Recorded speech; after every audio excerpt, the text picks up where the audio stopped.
होली भर देवरे नामे कह देव जवानी। होली भर देवरे नामे कह देव जवानी। सभी दोस्तों को नमस्कार, प्रणाम। धर्मेंद्र चौधरी ऑफिशियल में स्वागत है दोस्तों आज एक होली का सॉन्ग लिखा हूँ, बहुत ही सुंदर है। आप लोग सुनिए जरूर देखिए कैसा है। और अभी देवर भौजाई का मैटर बहुत ही वायरल हो रहा है दोस्तों, इसीलिए मैंने सोचा कि एक देवर भौजाई का मैटर लिखना चाहिए, तो इसीलिए मैं लिखा हूँ। आप लोग सुनिए जरूर बताइए कैसा है। और धर्मेंद्र चौधरी ऑफिशियल को लाइक कीजिए, शेयर कीजिए, सब्सक्राइब कीजिए।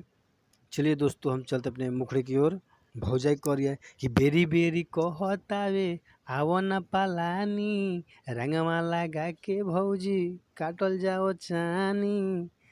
भौजाई कहता कि देवर के अति ह कि बेरी बेरी कहतावे आवो न पालानी, रंगवा लगा के भौजी काटल जाई चानी। उठत बैठत कइले बावे हमके छेड़खानी, उठत बैठत कइले बावे हमके छेड़खानी। अरे होली भर देवरे नामे कह देव जवानी, होली भर देवरे नामे कह देव जवानी, होली भर देवरे नामे कह देव जवानी। ललका पियरका मोर गाल में लगावे, बाकी सब रंगवा से देहिया भिजावे, बाकी सब रंगवा से देहिया भिजावे।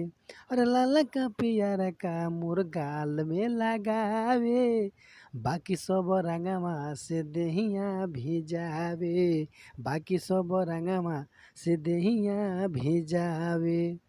रंग नाही लेले बावे बाल्टी भर पानी, रंग नाही लेले बावे बाल्टी भर पानी।